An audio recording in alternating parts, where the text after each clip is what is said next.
and Noah walked with God. And only Noah and Enoch walked with God. And what this means is that Noah was in the garden when he received instruction. He was in the garden. He walked with God. He was in the presence of God. So Interesting. so he's one of these only men to be in the garden. Enoch was there, and Noah. But Noah found grace in the eyes of the Lord. These are the generations of Noah. Noah was a just man and perfect in his generations, and Noah walked with God. And Noah begat 3 sons, Shem, Ham, and Japheth. The earth also was corrupt before God, and the earth was filled with violence. And God looked upon the earth, and behold, it was corrupt, for all flesh had corrupted his way upon the earth.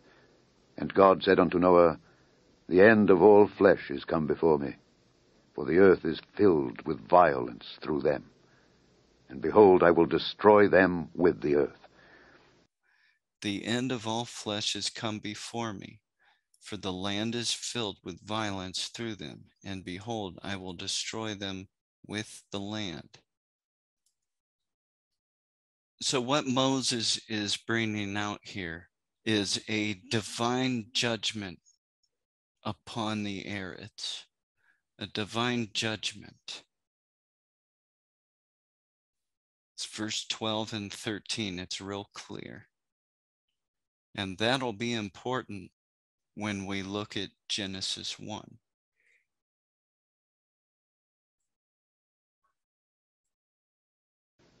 Make thee an ark of gopher wood. Okay.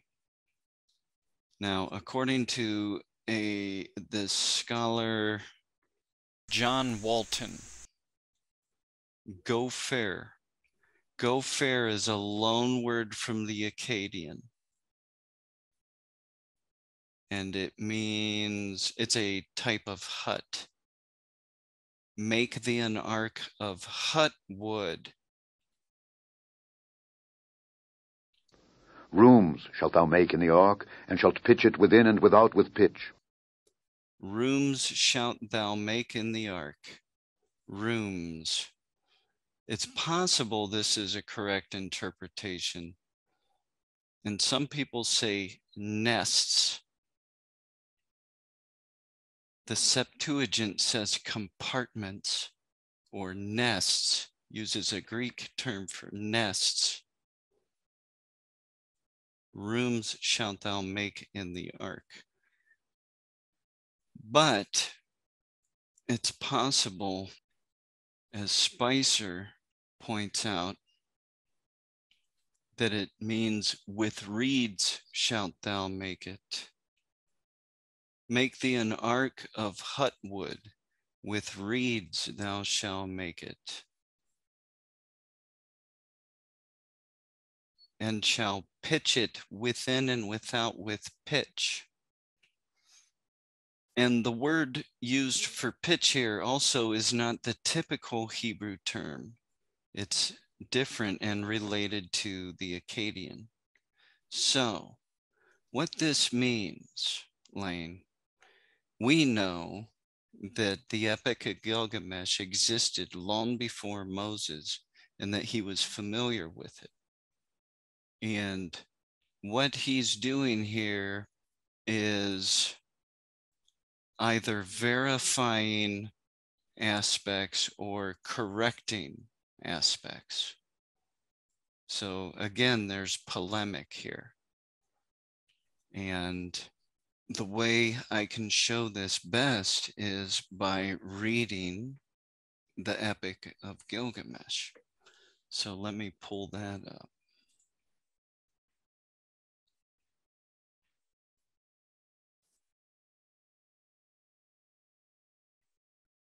Bet you I run out of time soon. I was just thinking about that.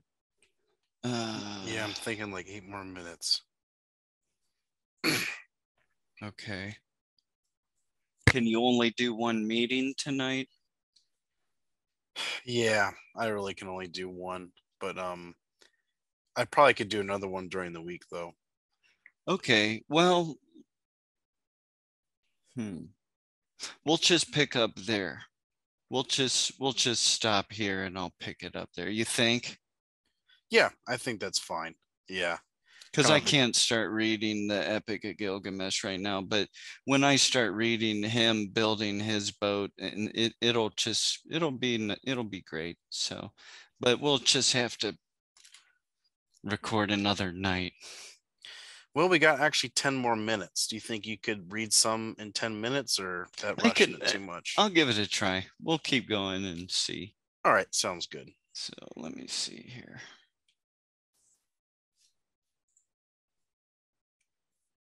And I'll put this on the screen for people, but on page 20, it's where it says chapter 5, the story of the flood.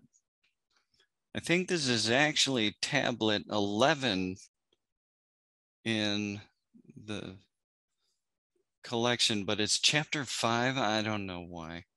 Anyway, the story of the flood. So in that first paragraph, halfway down, hopefully you can see where I'm at, Lane. I'm about halfway down that first paragraph. So the gods agreed to exterminate mankind. Enlil did this, but Ea, because of his oath, warned me in a dream. He whispered their words to my house of reeds. Reed house, wall, O wall. Hearken, reed house, wall, reflect. O man of Shurapek, son of Ubaratutu. Tear down your house and build a boat. Abandon possessions and look for life. Despise worldly goods and save your soul alive. Tear down your house, I say, and build a boat. These are the measurements. Okay, let me stop there. So first of all, going back to Genesis 6 and the words of God to Noah in verse 14. Make thee an ark of gopher wood. Make thee an ark of hut wood. Moses is confirming the building material. There's no tearing down of Moses' house to do this, though. Rooms shalt thou make in the ark, and shalt pitch it within and without with pitch. Okay, rooms shalt thou make in the ark. I would say with reeds thou shalt make it. So he's confirming that. And shall pitch it within and without with pitch. Okay, well, I'm going beyond it. So Moses is confirming something here.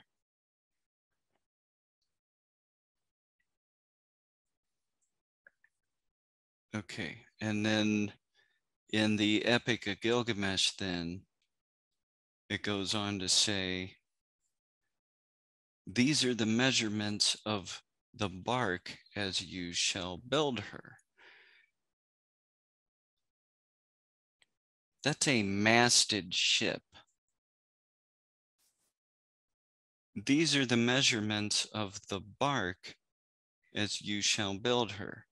So a bark, a masted ship, a sail ship, a ship with a sail.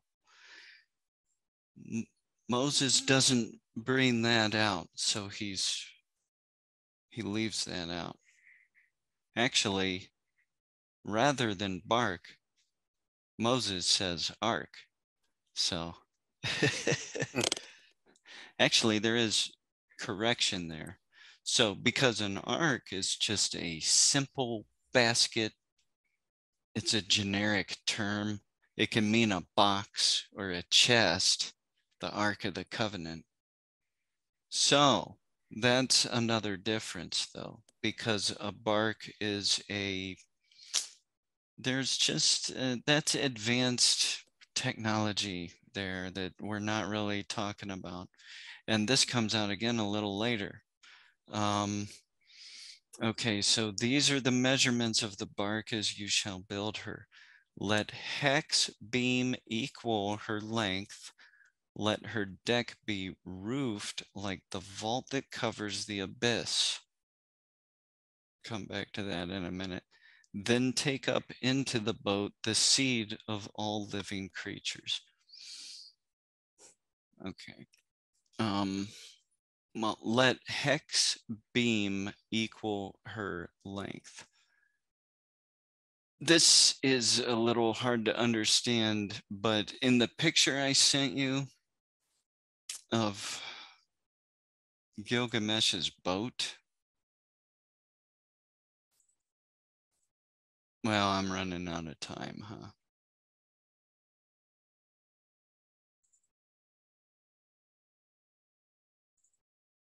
I should come back to that later. Let me see. Did I run out of time? Are you still there? Yep, 2.5 minutes. Oh, okay. I have 2.5 minutes. All right. Okay, so let hex beam equal her length. It would have a square bottom. This detail comes up again down below. We'll get to it. It's the same length as it is width and height. That'll come out again down below. And then as far as the hex beam, I think the person that drew that depiction of the Gilgamesh boat, you'll notice it has 6 compartments across the bottom, 6 across the side. Or, you know, it's 6 deep, 6 wide, and 6 high. I think that is how they interpret this here. And then let her deck be roofed like the vault that covers the abyss. That's a loose reference to the firmament. I don't know what on earth that would look like, though. It seems like function is meant here rather than appearance. I don't know. This description of the boat here is hard to interpret. And like Moses' account, because it's so basic and vague in Moses, it's hard to envision his boat.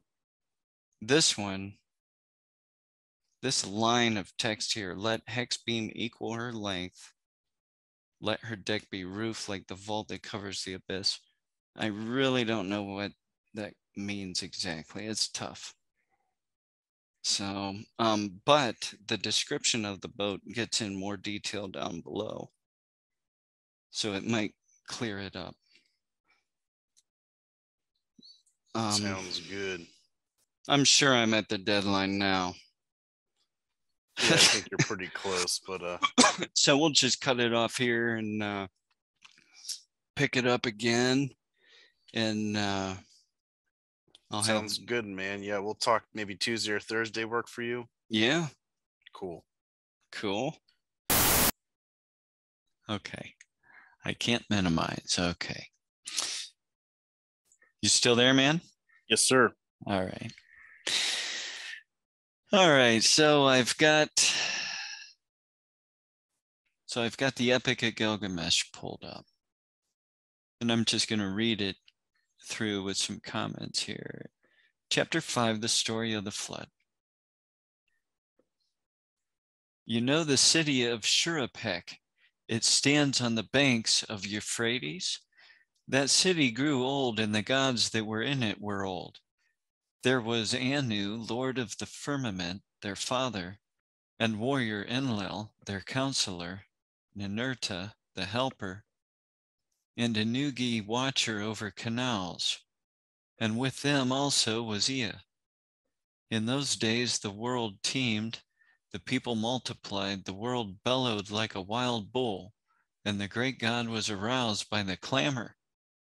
Enlil heard the clamor, and he said to the gods in council, the uproar of mankind is intolerable, and sleep is no longer possible by reason of the babel. So the gods agreed to exterminate mankind. Enlil did this, but Ea, because of his oath, warned me in a dream. He whispered their words to my house of reeds. Reed house, wall, O wall. Hearken, reed house, wall, reflect. O man of Shurapek, son of Ubaratutu. Tear down your house and build a boat. Abandon possessions and look for life. Despise worldly goods and save your soul alive. Tear down your house, I say, and build a boat. These are the measurements of the bark as you shall build her. Okay, I'll stop there for a moment. A bark.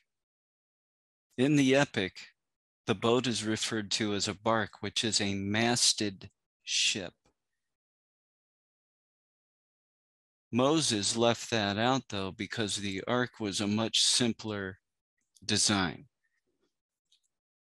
So Moses chose not to emphasize that type of detail because the ark he's describing isn't that kind of design. It's just a real simple box.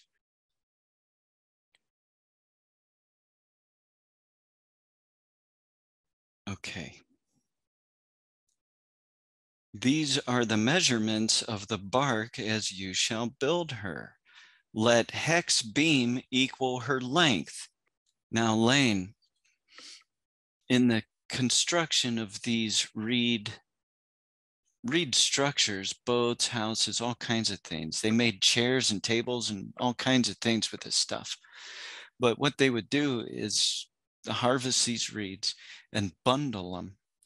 And I suppose you would get really a maximum beam you would want to use for construction. I'd say 12 feet long, something like that. And but then you can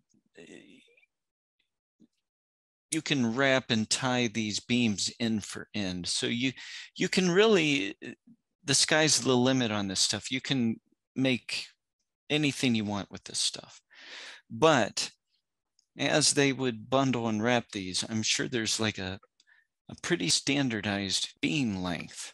And in that illustration I sent you that shows Gilgamesh's boat, as I go on to read here, you'll see why it's laid out the way it is, but they show 6 cubicles, these little cubicle boxes, 6 wide by 6 deep by 6 high to form a giant cube. And that's probably pretty accurate. I don't know about the cross bracing they show in the cubes. Probably have a ring or something like that in there instead, but I don't know, you know. But I can see what they were envisioning there, and they were following this detail here, and I kind of agree. And I like how they have Gilgamesh's boat. It's not Gilgamesh, it's Utnapishtim.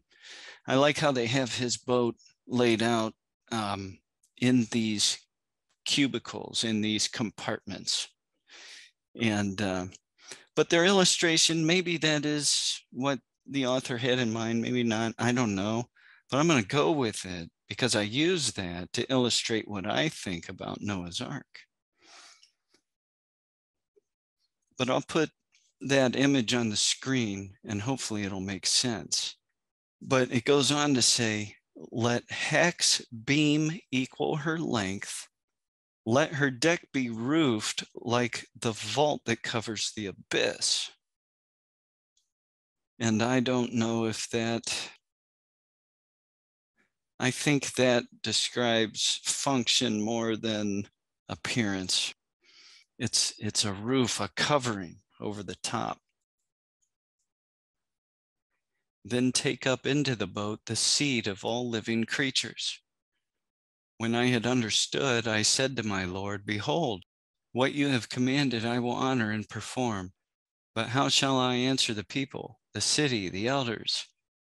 Then Ea opened his mouth and said to me, his servant, tell them this.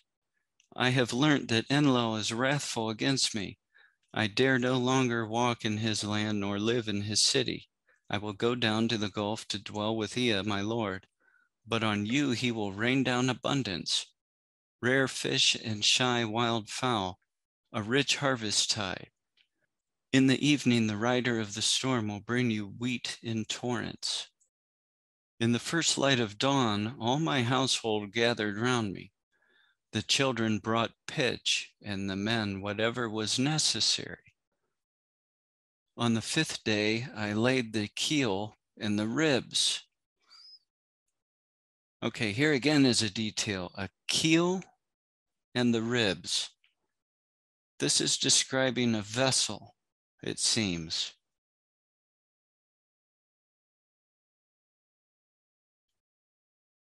Which doesn't correspond well with the illustration of the cubicles.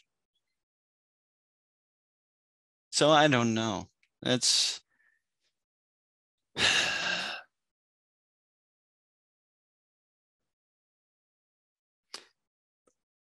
well, the description here of a keel and ribs is another detail that Moses does not include intentionally.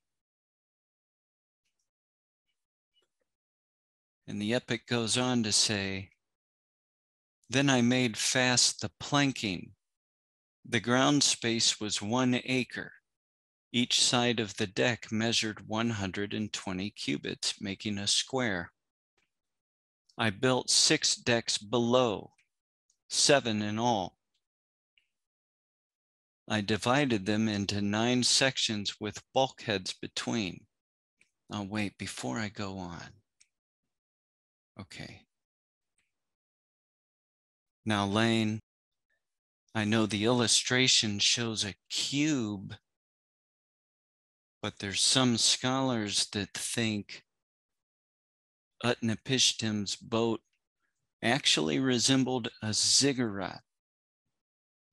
And that makes a lot of sense to me because it was patterned after a sacred structure.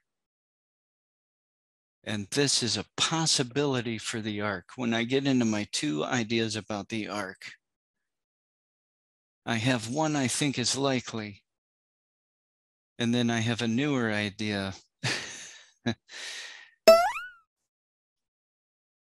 that's less likely, but it might be the right view after all. I don't know.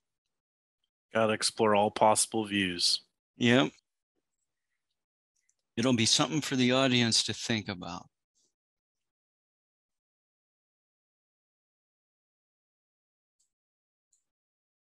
Okay. I divided them into 9 sections with bulkheads between.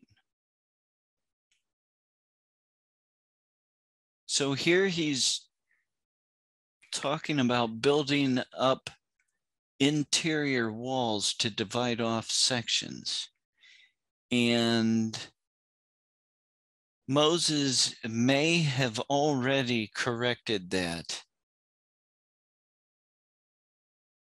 in the line where he says,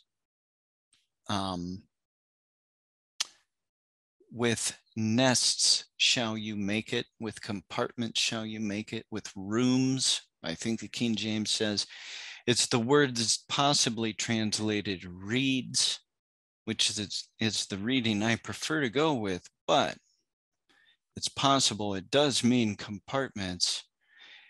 And if so, then Moses leaves this detail aside. He's already corrected that. The boat's constructed with cubicles to begin with. I'll get into that.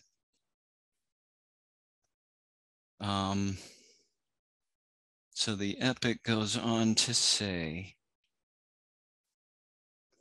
I drove in wedges where needed.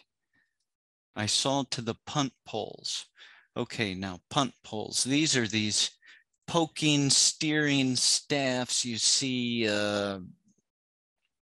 like, oh, what's that city in Italy where everything is on the river? Venice. You ever seen a Venetian boater? What do they call those guys? Gliding the boat along. They're like they have the pole in the water and they're like Yeah. pushing along. Yeah, they're pushing the bottom and pushing this thing. That's what's being described here. So it's not like during the flood he'll be pushing this thing around. This is for launching the thing offshore. Here's another thing in the story here in Sumer. They were used to building craft and launching them into the river.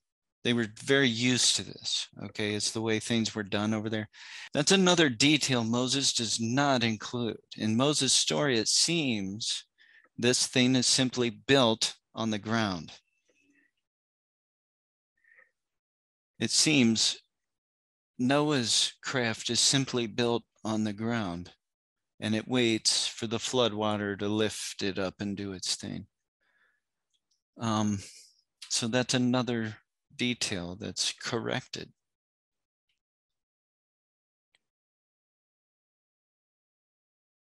Well, he says of punt poles here. I saw to the punt poles and laid in supplies. The carriers brought oil in baskets. I poured pitch into the furnace and asphalt and oil. More oil was consumed in caulking, and more again the master of the boat took into his stores.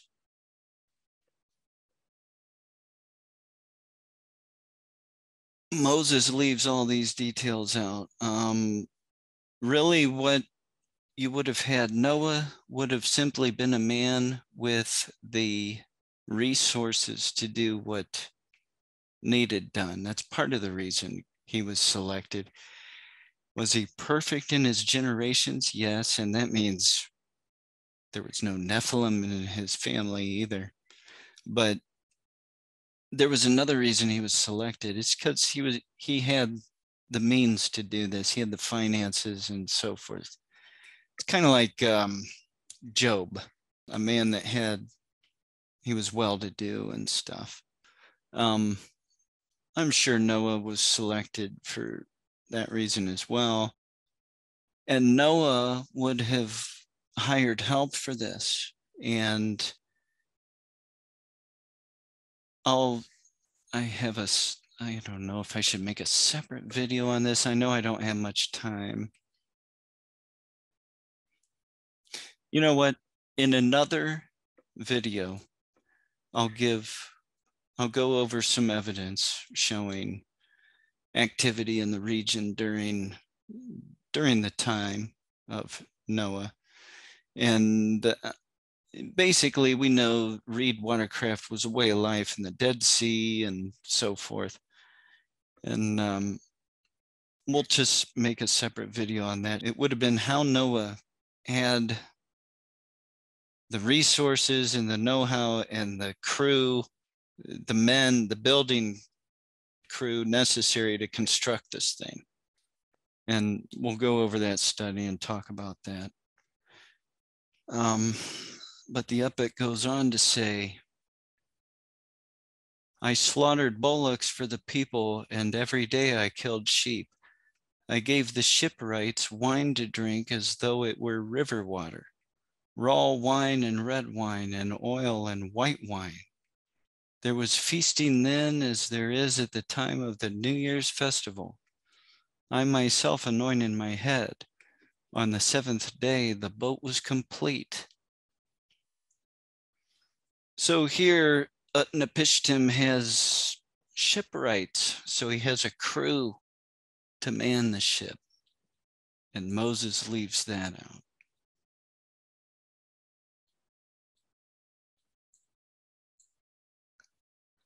Then was the launching full of difficulty. There was shifting of ballast above and below till 2/3 was submerged. So here's where they're launching the vessel, and shifting of ballast, that's a weight they would keep in the ship to help keep it aright, keep it from capsizing. This is another detail Moses leaves out, and it's not the way the story went. It's not the way the historical episode went.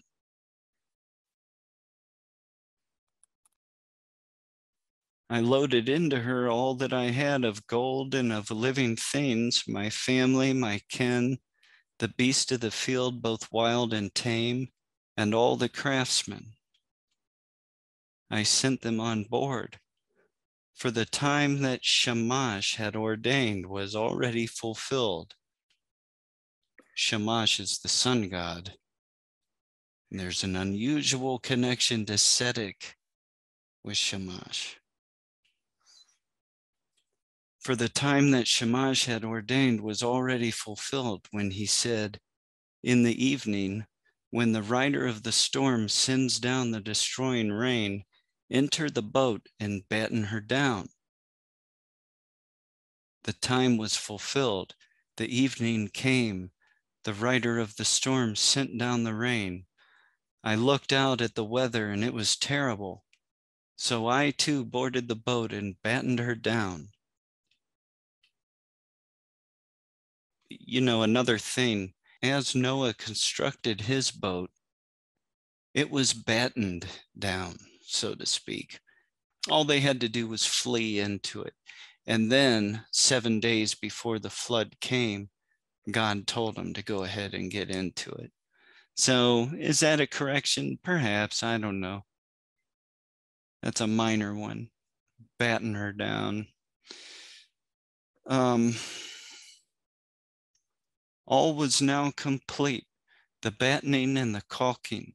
So I handed the tiller to Puzur Amari, the steersman, with the navigation and the care of the whole boat. Steersman?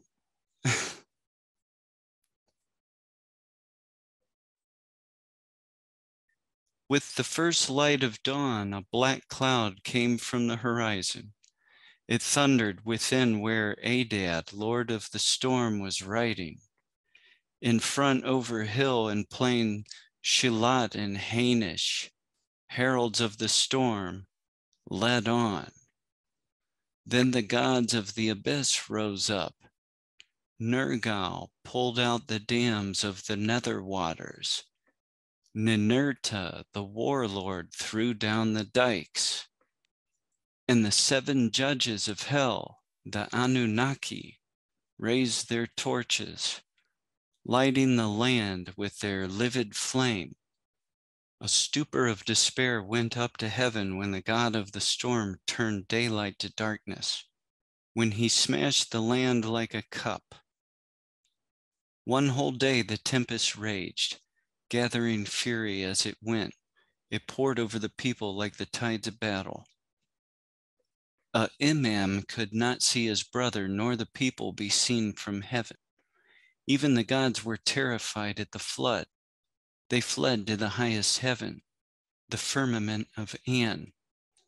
They crouched against the walls, cowering like curs. Then Ishtar, the sweet-voiced queen of heaven, cried out like a woman in travail. Alas, the days of old are turned to dust because I commanded evil. Why did I command thus evil in the council of all the gods? I commanded wars to destroy the people, but are they not my people? For I brought them forth. Now like the spawn of fish, they float in the ocean. The great gods of heaven and of hell wept. They covered their mouths. For 6 days and 6 nights the winds blew. Torrent and tempest and flood overwhelmed the world. Tempest and flood raged together like warring hosts. When the 7th day dawned, the storm from the south subsided. The sea grew calm. The flood was stilled.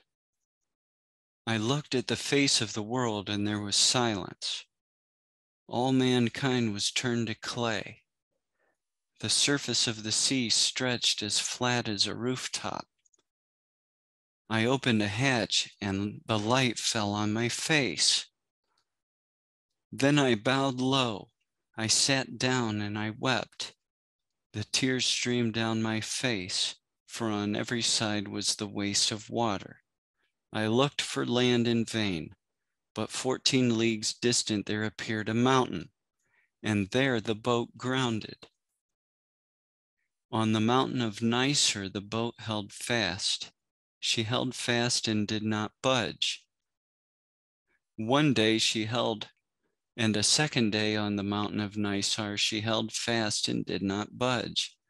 A third day and a fourth day she held fast on the mountain and did not budge. A fifth day and a sixth day she held fast on the mountain. When the seventh day dawned, I loosed a dove and let her go. She flew away, but finding no resting place, she returned. Then I loosed a swallow, and she flew away, but finding no resting place, she returned. I loosed a raven. She saw that the waters had retreated. She ate, she flew around, she called, and she did not come back.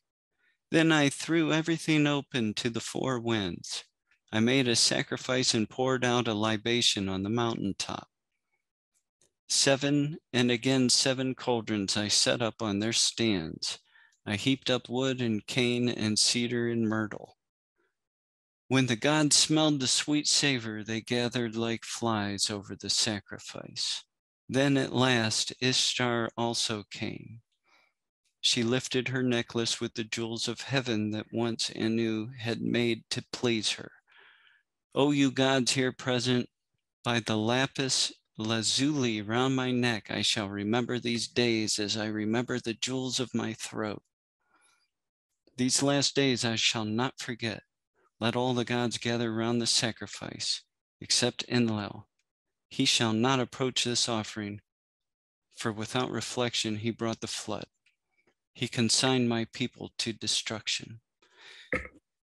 I should have stopped a little while back. And is this almost the end of it? Oh, it is almost over. Okay. Not the time, this epic. Well, I need to cut in a comment though. You'll notice, so Utnapishtim on the 7th, when the 7th day dawned, I loosed a dove and let her go. Finding no resting place, she returned. Then I loosed a swallow, and finding no resting place, she returned. Then I loosed a raven, and she did not come back. So everything must be fine and dandy outside. So he celebrates, he throws everything open to the four winds and comes off and does his sacrifice and stuff. Moses corrects this part of the story. And there's just so much more to what is going on in Moses' story. For right now, I'm just focusing on the epic, though. In Genesis, though, Moses corrects this. He has Noah to at first send out a raven, which is an unclean creature, and it simply didn't do the purpose Noah wanted it to. It flew off and it was just hanging outside, hanging around on the ark, eating dead fish and so forth and getting along just fine. It did nothing to inform Noah of what the conditions are outside. And so then Noah sent the dove out, and we'll get into that. There's a few things about that, though. One is that Noah shouldn't have been sending those birds out, and some people don't know this. But we'll get into it more when we go back through the flood from the Hebrew perspective. This video is focused on the epic, so I have lots to say, though. Stuff that'll blow people away. Oh, you got some speed, man? It answers a few things. It answers several things. It's beautiful, so we'll get into that. But this area, again, so, Moses is correcting something that he knows is in the Epic of Gilgamesh. And so the Epic of Gilgamesh is definitely among the ancient pagan myths that Moses was familiar with. And you got to remember that Moses was raised an Egyptian, and he would have had a good education in the royal family. And he really didn't start hanging out with his Hebrew brethren till he was 40. And so he was solidly Egyptian. When he showed up in town to meet Jethro's daughter in Midia, she tells him, oh, an Egyptian guy showed up, you know, so he's like thickly Egyptian. And then he says to God, he's like, I can't even speak Hebrew right. You know, Hebrew wasn't his first language. And he was an educated guy, and he knew all the Egyptian myths, and he knew the Akkadian, and he would have known Canaanite beliefs as well, Phoenician and Hurrian and stuff. So I should probably just cut it off here, Lane. Well, let me see if I can finish reading the rest of this.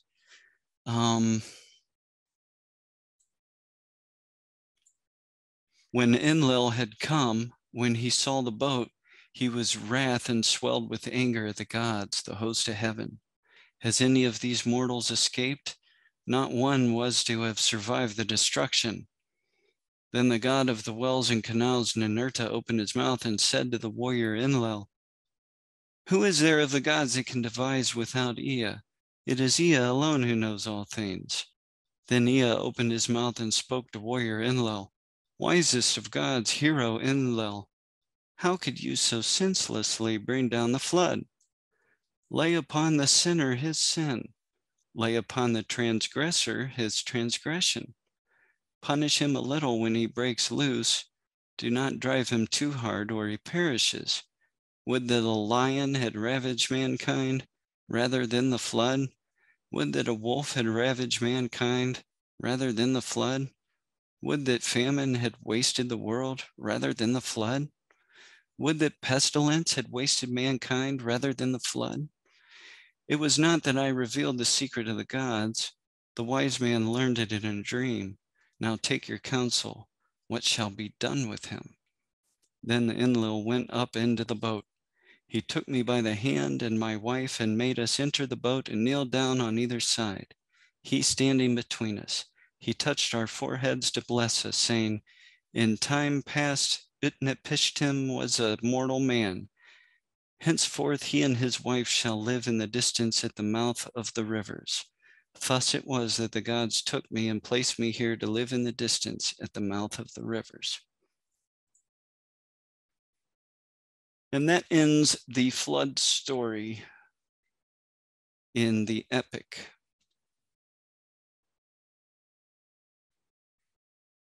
So there's some polemic going on, and I just wanted to show that in this video, and in other videos we'll get into Noah's window and why he didn't take the covering off the ark until way after the rain stopped. He could have checked the weather outside a different way if he had a little more faith, but we'll get into that. Is that cool, man? Sounds good to me, man. All right, good. That's all I need to record. Good stuff. I'll have videos to make out the wazoo.